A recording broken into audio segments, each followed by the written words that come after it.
Hola Miguel, ¿cómo estás? ¿Cómo estás? Que por supuesto está en el medio de la polémica por la averiguación del costo de las vacunas. Vamos a hablar de varias cosas. Empecemos con esto, del AGN. Bueno, Porque es público el tema. Ha habido un dictamen de la mayoría que compone el AGN. El AGN es un cuerpo colegiado de 7 miembros. El oficialismo tiene 4, la oposición 3 y el presidente, digamos. Lógicamente que la toma de decisiones es de la mayoría y hubo una discusión muy importante que es determinar la confidencialidad de la totalidad del contrato.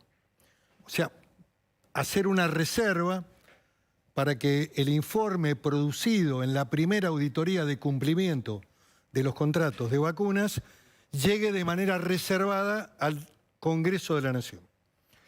¿Qué significa esto? No haber debatido públicamente las características de cada contrato, no haber preguntado en el Ministerio por qué se optó por una vacuna y no por otra. ¿Qué pasó con...? Había muchas preguntas para hacer y que creo que hubiera sido saludable que la sociedad se enterara, porque todo esto conformó un periodo de gran excepcionalidad, Diego, donde los estados tuvieron mucha discrecionalidad. Sí. Y el mecanismo siempre fue la contratación directa. Por lo tanto, si bien era una situación excepcional del mundo, hoy hay un derecho también de la sociedad a saber y conocer. Así que, en primer lugar, entiendo que es un error poner esto bajo el esquema de la total confidencialidad del contrato. Y en segundo lugar, había que haber hecho una auditoría más amplia, que ya esto es una visión personal mía, en orden a conocer más en profundidad algunas cuestiones interrogantes que la sociedad argentina todavía está esperando respuestas por parte del gobierno. ¿Qué pasó con Pfizer? ¿Por qué se optó por AstraZeneca? ¿Qué pasó que después tuvimos que ir a los rusos? Esa es la toma de decisiones, Miguel. Ahora, la AGN, ¿sabe cuánto se pagó por cada vacuna y en total por cada contratación? Sí, claro. ¿Y no lo difunde porque se votó que no se va a difundir, o ni se sabe? No. Se conoce el valor de la unidad de la vacuna, la cantidad comprada y el monto total, por supuesto. Esto, por ejemplo, vos tuviste acceso a eso, pero no lo podés Por difundir. supuesto, lo que pasa es que hay una decisión política institucional que tomó el cuerpo, el Colegio de Auditores, que lo ha puesto en un marco de reserva y lo envía en sobre cerrado al Congreso, a la Comisión Revisora de Cuentas. Allí los legisladores seguramente, ante la petición de las dos cámaras, pueden abrir este informe. Lo que yo sostengo, además de lo indebido de la reserva o de la confidencialidad, que sí comprende algunas cláusulas que han sido también cláusulas de confidencialidad para el mundo, que tienen que ver con la vacuna, la fórmula, los secretos comerciales, en fin, eso sí los laboratorios no solamente se lo han impuesto a la Argentina, sino también a prácticamente todos los países del mundo. Porque Pero de hecho, Miguel, no es lo que queremos saber. Eso es la confidencialidad que indudablemente hay que preservar. Lo que nosotros tenemos que saber, ya a esta altura y después de casi 2 años de transcurrido, el evento que comienza con la primera operación de vacunas, que es la de AstraZeneca, bueno, ¿qué pasó? ¿Qué pasó? ¿Qué cantidades? ¿Cuánto pagamos? Esto me parece que ya se denomina auditoría de gestión, pero la sociedad debería haberlo sabido ahora. Me parece que era importante haberlo ¿Cuál es el sabido argumento oficial por el cual el oficialismo, mayoría en AGN, dice no lo vamos a Bueno, es compartir? el mismo argumento que ha determinado la ministra Bisotti, sosteniendo que todos los contratos son confidenciales. Yo creo que hay aspectos de los contratos que no son confidenciales. Esta es la discusión. Pero los laboratorios pueden haber pedido que no se difunda cuánto se pagó. Los laboratorios plantean cláusulas de confidencialidad, te vuelvo a repetir, la fórmula, que tienen que ver con la fórmula, el componente, el proceso de comercialización. Eso es propio de la confidencialidad. Los otros aspectos del contrato, plazo de entrega, monto unitario, cantidad comprada, bueno. ¿Por qué no quiere el gobierno que se sepa? Bueno, no lo sé, tal vez, y esto ya es un análisis que yo tengo más desde el punto de vista político. A ver. No puedo hablar del informe porque es reservado, Sí. pero sí creo que hubo una decisión política que el gobierno tomó de privilegiar las vacunas AstraZeneca-Sindman. Fue la primera contratación que se hizo dejando de lado Pfizer. Y luego la demora en el tiempo de esta vacuna, que también tuvo demoras en Europa, que también tuvo reclamos judiciales en Europa, me estoy refiriendo a AstraZeneca, que era una combinación que se fabricaba en la Argentina y se terminaba en México. ¿Qué podría evidenciar la difusión de este informe? Una decisión de naturaleza política. Tal vez no quieran que sepamos eso, pero en realidad es obvio por la secuela y la correlación incluso temporal de los contratos. Y todo el mundo sabe, los medios y el propio Ministerio de Salud, acá hay una contradicción, en su página web ha publicado una gran cantidad de información que ni siquiera recoge el informe de la auditoría. Por eso digo que el insumo auditoría es un insumo no significativo, no ayuda tampoco para el futuro argentino, porque en este momento lo que tendríamos que estar proyectando es en lo inmediato qué va a hacer el Estado argentino respecto a comprar las bivalentes que se están produciendo en el mundo para la cepa Omicron. En fin, temas que son de política sanitaria, de salud pública, en donde la sociedad debería tener un nivel de información importante. Pero bueno, vamos a ver cómo sigue esta cuestión. ¿Se puede saber si Pfizer pidió algo especial finalmente? Este es un argumento para mí totalmente falso. El informe, el mundo, si se conociera, firmó, también se conocería eso. Brasil contemporáneamente abrió la negociación con Pfizer en julio del 2020, julio-agosto. Y después se efectivizaron los contratos. No pidieron... Chile, ¿qué entregó? ¿Qué entregó? El estrecho de Magallanes. A ver, ¿Por qué no trajeron Pfizer, luego Miguel? compramos. ¿Por qué no trajeron Pfizer de entrada? Bueno, creo que se desaprovechó una gran oportunidad, Diego, de tener vacunas que tenían un reconocimiento importante porque habían sido probadas en la Argentina, en el hospital militar. Sí. Allí hubo una prueba de más de 6.000 argentinos que pusieron el cuerpo para probarse la vacuna Pfizer. Y se demostró la eficacia de la vacuna. Tal es así que Pfizer y Moderna, las dos preparadas en Estados Unidos, son las que han demostrado una mayor eficacia y hoy ya tienen además el componente bivalente para impactarle, digamos, a este nuevo brote que está apareciendo hoy en la Argentina y en el mundo. Ya uno otra vez escucha que tiene que ver más con la cepa Omicron. Ahora, yo digo, Miguel, miles y miles de argentinos murieron por COVID y miles se podrían haber evitado. ¿Vos creés que si se hubiera difundido este informe, esto hubiera sido escandaloso y hubiera irritado a todos los deudos de los que fallecieron? Siempre tiene que analizarse esta circunstancia en el marco y en la comprensión de un fenómeno y un evento que ocurrió a nivel mundial, donde, digamos, la incertidumbre fue la que manejó, digamos, la decisión de los gobiernos. Indudablemente la Argentina tuvo una oportunidad. Alberto Fernández, presidente, tuvo una gran oportunidad. Él visitó el laboratorio Pfizer en la Argentina. Él lo visitó, estuvo reunido con los directivos de Pfizer en la Argentina. La prueba se hace en la Argentina, es uno de los principales países donde se hace la prueba de esta vacuna. Sí, claro. Se perdió una gran oportunidad, se optó por AstraZeneca. AstraZeneca llega tarde, se tuvo que ir rápidamente a buscar la vacuna rusa. Que no fue una decisión de carácter ideológica, para mí. ¿Llegó la segunda dosis rusa? No, hubo problemas allí también. Pero digo que no fue una decisión como algunos quieren creer que fue de naturaleza ideológica. La vacuna rusa llega en el vacío, en el periodo de diciembre, enero, febrero, marzo, en donde las vacunas de AstraZeneca, primer contrato firmado por el gobierno argentino, no entran las vacunas, no había vacunas. Apostaron al caballo de AstraZeneca. AstraZeneca manca en la pista.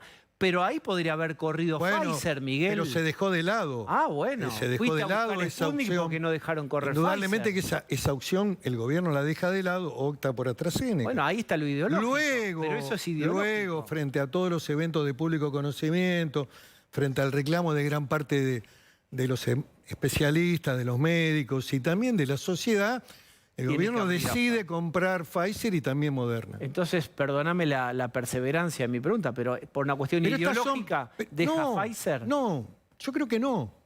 Yo creo que no, que hay una opción sobre una vacuna producida por un laboratorio argentino de un empresario, déjame terminar, de un empresario argentino de mucho reconocimiento, de mucha gravitación en la toma de decisiones políticas en el Ministerio de Salud, en todos los gobiernos.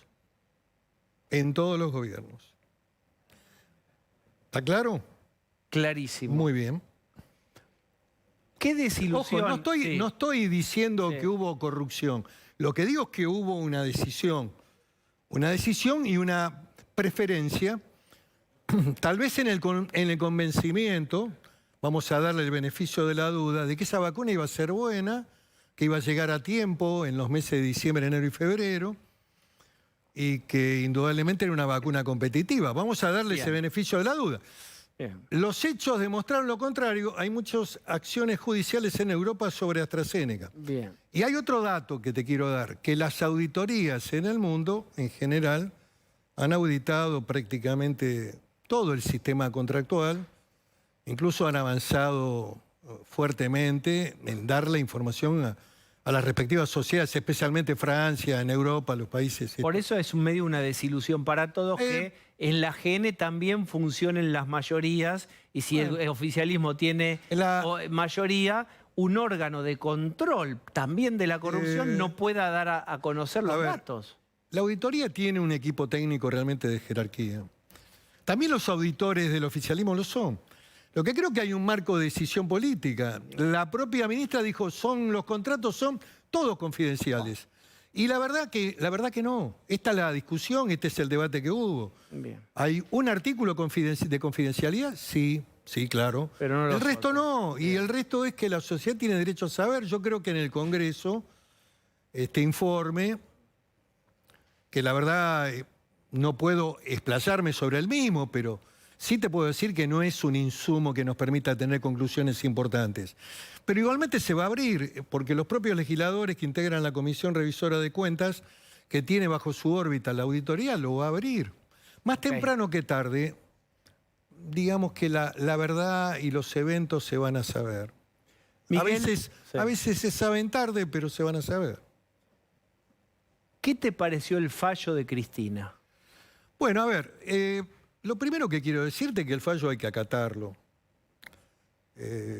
Hay otras instancias judiciales. No puedo opinar del fallo en el sentido jurídico técnico. ¿Por qué? Es importante decir por qué. Bueno, el fallo arroja, en primer lugar, el descarte de la figura de la asociación ilícita, que indudablemente es correcto eso, porque los gobiernos no se constituyen para robar.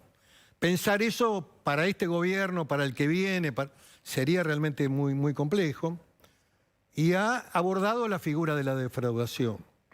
Ahora bien, hay un veredicto y hay una condena, no están los fundamentos. Va a haber que esperar al 9 de marzo. En esto yo creo que el tribunal debería haber trabajado arduamente, porque si bien está amparado por las normas del Código Procesal Penal, en orden a que cuando la audiencia de juicio dura más de 6 meses, hay un plazo de hasta 90 días que pueden tener los tribunales, incluso hay una acordada también de la casación. En este tema, tratándose de quién era la que estaba siendo juzgada, que es la figura de la vicepresidenta, me parece que la sociedad, lo mismo que en el otro tema, Diego, el derecho a saber, el derecho a conocer. Lo que vos estás planteando, yo lo que estoy planteando es los que considerandos tienen que ser más rápido que los den a conocer. El veredicto y el fallo deberían haber venido juntos para poder valorarlos y para poder responderte qué opino sobre el contenido del fallo. No lo puedo hacer porque lo que hay es un pequeño resumen que el tribunal ha incorporado para conocimiento periodístico, pero que me parece que la trama y el desarrollo ahí es muy y el potente, análisis... ese párrafo que dieron Sí, a bueno, conocer. pero me parece que un proceso de estas características, tratándose de la personalidad que estaba en el juicio, requería de un esfuerzo y de una excepcionalidad que era dar a conocer el veredicto, o sea, la sentencia condenatoria y también los fundamentos del fallo. Pero bueno, esto es el sistema judicial, así funciona. Porque muchos dicen, es un hito porque está condenada en ejercicio. Nunca había ocurrido a alguien tan importante condenado en ejercicio. Sí, bueno, no hay todavía condena firme. Este es un concepto, ni tampoco hay proscripción. O sea que tampoco la vicepresidenta puede victimizarse porque todavía eso no se ha dado. Todavía quedan 2 instancias judiciales en donde la sentencia va a ser revisada. Hoy mismo la Fiscalía ha sostenido de que va a apelar volviendo nuevamente al planteo de la asociación ilícita. La defensa también seguramente hará la apelación ante la Cámara de Casación. Y por último, indudablemente siempre queda la última instancia del recurso extraordinario ante la Corte. Por lo tanto, aquí no hay todavía proscripción en términos políticos, porque los derechos electorales se mantienen plenos, mientras no haya sentencia firme. Esto es un elemento también que es importante clarificarlo, porque hay mucha confusión. ¿Cristina se victimizó? Bueno, incorpora un argumento nuevo, que es el hecho de que renuncia a toda candidatura. La historia del peronismo se nutre de los renunciamientos y de las proclamaciones populares en la plaza. ¿Le crees o no le crees cuando dice no juego a nada? Yo creo que sigue siendo la figura que tiene la centralidad política en el frente de todos. ¿No le crees? No se trata de creer, se trata de analizar la política. Se trata de que indudablemente el renunciamiento desde el punto de vista histórico es un hecho realmente muy interesante. Es el renunciamiento de Eva Perón en el año 51 a la candidatura a la vicepresidencia. Bueno, pero el abrazo de Perón, ya Eva enferma de cáncer, muy gravemente enferma. Ella hace un renunciamiento político, pero me parece que todavía va a rodar mucha agua debajo del puente en el frente de todos. La figura central, incluso va a hablar el próximo lunes en un evento que va a haber, la figura central sigue siendo la vicepresidenta, en orden al poder político, en orden a lo que había generado con anterioridad, en 2 actos en donde había dejado flotando la idea de su candidatura. Los hechos mandan en política más que a veces las palabras. En el acto de Pilar... Dice, digo, ella no voy a arrastrar a... Sí, te escucho a vos. Hay que construir una nueva épica, porque pegarle a Macri lo único que hace es consolidarlo a Macri como el gran opositor. Hoy, y hay algo también que hay que analizar, ¿no? Que es la fragilidad de la política, en términos también de lo que yo denomino en la Argentina las corporaciones, las estructuras corporativas, los intereses económicos que fluyen. También, digamos, el propio Poder Judicial como corporación a partir de la consolidación de la creación del Consejo de la Magistratura, en donde hay casi una supremacía del Poder Judicial por encima de la política. Y que la política también reincide en el error de ir a buscar los problemas que son de naturaleza política, que se tienen que dirimir en el plano de la política, en Comodoro Pi. Hemos visto recientemente cómo una cuestión que debería haberse discutido en el Parlamento, que era nada más ni nada menos que la representación de los representantes del Senado y de la Cámara de Diputados ante el Consejo de la Magistratura, ha quedado bloqueada y todos los sectores recurrieron a la justicia.